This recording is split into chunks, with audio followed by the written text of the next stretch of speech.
اور نسبت سرکار کیا ہے سنیے گا۔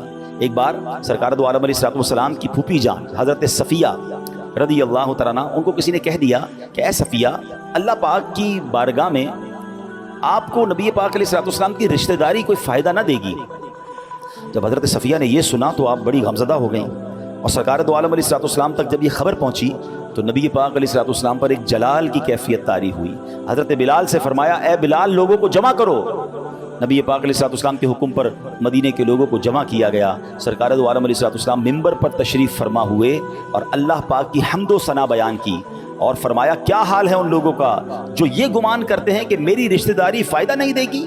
قیامت کے دن ہر حسب و نسب یعنی نسبی اور سسرالی رشتہ ٹوٹ جائے گا، مگر میرا سبب اور نسب کہ وہ دنیا اور آخرت میں جڑا ہوا ہے، یعنی قیامت کے دن سارے رشتے ختم ہو جائیں گے، مگر نبی پاک سے جو رشتہ ہے، جو آپ کی آل، آپ کے قرابت داروں کا رشتہ ہے، وہ قیامت کے دن بھی باقی رہے گا۔ علامہ سید ابن عابدین شامی رحمۃ اللہ تعالی علیہ فرماتے ہیں تقریباً انہی الفاظ کی حدیث کئی سندوں سے مروی ہے، اس کے علاوہ بہت ساری احادیث ہیں جن سے ثابت ہوتا ہے کہ نبی پاک علیہ السلام کا جو نسب پاک آپ کی اولاد کو ضرور نفع پہنچائے گا، یہ دنیا سے اچھے حال میں رخصت ہوں گے، آخرت میں نجات پائیں گے۔ بے شک آپ علیہ السلام کی اولاد اطہار دنیا اور آخرت میں بڑی سعادت مند ہے۔ سبحان اللہ، ذرا غور کیجئے کہ یہ کیسا رشتہ ہے کہ جب مرد اور عورت کا انتقال ہو جائے وہ مرد کے لیے اب غیر ہو جاتی ہے، اب اس کا اس سے کوئی تعلق نہیں رہتا ہے، رشتے ختم ہو جاتے ہیں، باپ بیٹا بھی قیامت کے دن ایک دوسرے کو نہیں پہچانیں گے، مگر سبحان اللہ، قربان جائیے اہل بیت کی شان پر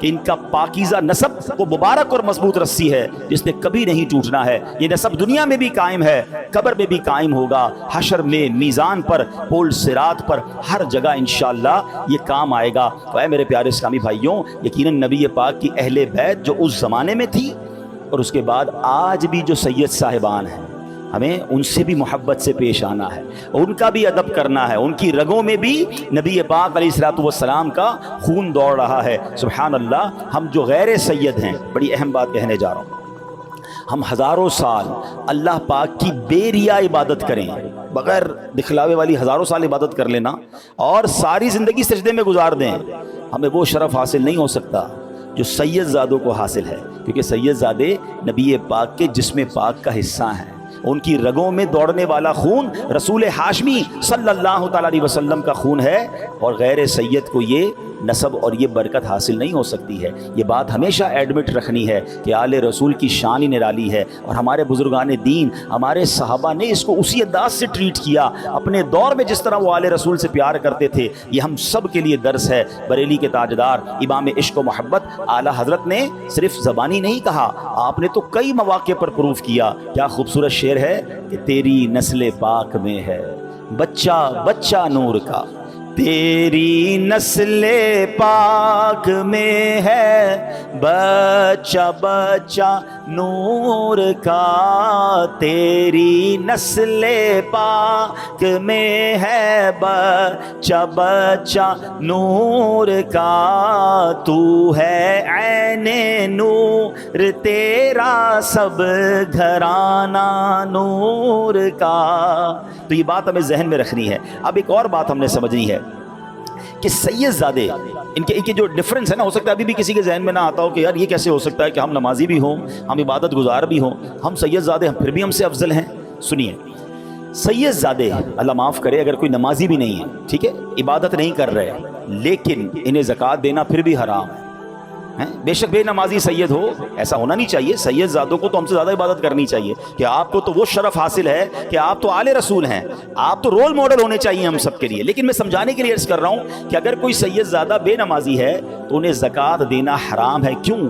اس لیے کہ زکوٰۃ مال کا میل ہے، اور سید زادے حضور علیہ السلام کی اولاد ہونے کے سبب پاک ہیں، لہٰذا انہیں مال کا میل نہیں دیا جا سکتا۔ اللہ پاک نے سیدہ فاطمہ رضی اللہ تعالیٰ عنہا کی اولاد پر جہنم حرام فرما دی ہے، قیامت کے دن سب سے پہلے ان کی شفاعت کی جائے گی۔ یہ پاک لوگ اہل زمین کے لیے امان ہیں، یاد رکھیے گا، جب تک آل رسول سید زادے اس زمین پر موجود ہیں قیامت نہیں آئے گی، کیونکہ قیامت بدترین لوگوں پر آئے گی، اور سادات کرام یہ پاک ترین لوگ ہیں۔ علامہ محمود آلوسی رحمۃ اللہ تعالی علیہ نے بہت پیاری بات لکھی، آپ فرماتے ہیں ہم عام لوگ جو سید نہیں ہیں، جو بھی نیک کام کریں تو ضروری نہیں کہ اللہ کی بارگاہ میں قبول ہوں کہ نہیں، ہو سکتا ہے رد بھی کیے جائیں، مگر اہل بیت کی شان یہ ہے، یہ سید زادوں کی خصوصیت ہے، یہ جو بھی نیک کام کریں، نماز پڑھیں، روزے رکھیں، صدقہ و خیرات کریں، ان کے یہ نیک اعمال رد نہیں ہوتے، رب کے حضور قبول ہی قبول ہوتے ہیں۔ یہ سب چیزوں کی وجہ کیا ہے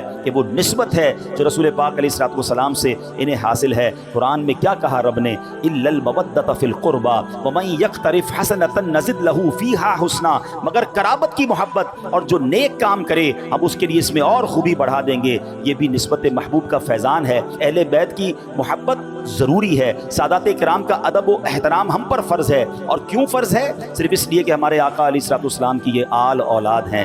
اب ذرا سوچئے گا، علامہ یوسف اسماعیل نبہانی رحمۃ اللہ تعالی علیہ نے اپنی کتاب میں ایک بڑا کمال کا واقعہ لکھا۔ یہ ایک بڑا امیر شخص تھا، وہ سادات کرام کی بڑی عزت کرتا تھا۔ جب بھی کوئی سید زادہ آ جاتا اس کو اپنی محفل میں سب سے اچھی، سب سے اونچی نشست پر بٹھاتا تھا۔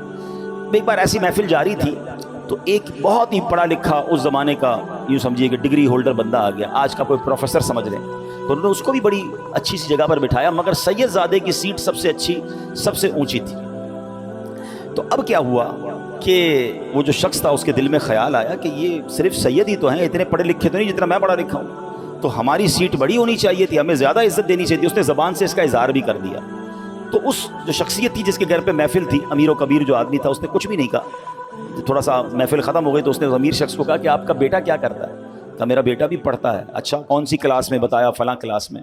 تو کہا ایسا کرے نا کہ اس کو اتنا پڑھا دیں کہ وہ بھی سید بن جائے، ہیں وہ بھی آل رسول بن جائے۔ تو کہہ رہا یہ کیسے ہو سکتا ہے؟ یہ تو اللہ کی طرف سے ہوتا ہے، ہمارے ہاتھ میں تھوڑی کہ ہم کسی ڈگری کے ذریعے سید بن جائیں۔ تو فرمایا یہی میں بتانا چاہ رہا تھا کہ آپ پڑھے لکھے ضرور ہوں گے، مگر آل رسول جو ہوتا ہے نا وہ اللہ ہی کی طرف سے ہوتا ہے، اور اس کا مرتبہ یہ قدرتی طور پہ اس کو عطا ہوا ہے۔ تو سبحان اللہ، یہ کسی کتابیں پڑھنے یا عبادتیں کرنے سے نہیں ملتا، یہ اللہ جسے چاہے نواز دیتا ہے۔ تو اس لیے ہم آل رسول کو کبھی بھی کسی اور کیٹیگری سے کمپیئر نہیں کر سکتے۔ تو بہرحال میرے پیارے اسلامی بھائیوں، یہ بات ہمیں سمجھ آ رہی ہے جو ہم نے قرآن کی آیت سے آج سیکھا کہ آل رسول سے محبت، اور یقیناً اس میں سب سے پہلے تو نبی پاک کے جو گھر والے ہیں جو پنجتن پاک ہیں۔ نبی پنجتن پاک کیا کہتے ہیں؟ 5 پاک تن۔ وہ کون ہیں؟ سرکار دو عالم علیہ السلام، حضرت مولا علی شیر خدا، بی بی فاطمہ خاتون جنت، امام حسن اور امام حسین رضوان اللہ تعالیٰ علیہ مجمعین۔ ان کی تو کیا شان ہے، یہ نبی پاک کے بہت سب سے کلوز جس کو آپ کہیے، اور یقیناً اس میں ازواج مطہرات بھی ہیں اور دیگر سرکار علیہ الصلوۃ والسلام کے گھر والے بھی ہیں۔ مگر ان 5 کے بارے میں سیدی اعلیٰ حضرت امام اہل سنت نے امام حسن، امام حسین اور بی بی فاطمہ کے بارے میں کیا خوبصورت شعر لکھا کہ آپ کہتے ہیں کیا بات رضا اس چمنستان کرم کی، ہیں اے رضا اس کرم والے باغ کی کیا شان ہے۔ اچھا باغ بھی کیوں فرمایا کہ آپ کو پتہ ہے نبی پاک امام حسن اور حسین کے بارے میں کیا فرماتے تھے کہ حسن و حسین میرے 2 پھول ہیں۔ نبی پاک نے باقاعدہ پھولوں کی طرح سونگا بھی کرتے تھے، اسمیل کیا کرتے تھے۔ اور بی بی فاطمہ رضی اللہ تعالیٰ عنہ کو کیا کہا جاتا ہے؟ فاطمۃ الزہرا۔ زہرا کسے کہتے ہیں؟ کلی کو۔ تو بی بی فاطمہ کیا ہو گئیں؟ کلی ہو گئیں۔ حسن حسین کیا ہو گئے؟ پھول ہو گئے۔ تو یہ تو پورا باغ ہے، اور یہ باغ بھی کرم والا باغ ہے۔ تو اعلیٰ حضرت کہتے ہیں کیا بات رضا اس چمنستان کرم کی، زہرا ہے کلی جس میں حسین اور حسن پھول۔ تو یہ ایسا خوبصورت باغ ہے، اور اللہ ہمیں مرتے دم تک آل رسول اہل بیت اطہار کی سچی محبت نصیب فرمائے۔ سرکار دو عالم علیہ الصلوۃ والسلام ارشاد فرماتے ہیں لا یؤمن عبد حتی اکون احب الیہ من نفسہ، کوئی بندہ اس وقت تک مومن نہیں ہو سکتا جب تک میں اس کو اس کی جان سے زیادہ پیارا نہ ہو جاؤں۔ وتکون عطرتی احب الیہ من عطرتی، اور میری اولاد اس کو اپنی اولاد سے پیاری نہ ہو۔ وذاتی احب الیہ من ذاتہ، اور میری ذات اسے اپنی ذات سے بڑھ کر محبوب نہ ہو۔ ویکون اہلی احب الیہ من اہلہ، اور میرے اہل بیت اسے اپنے گھر والوں سے بڑھ کر پیارے اور محبوب نہ ہو۔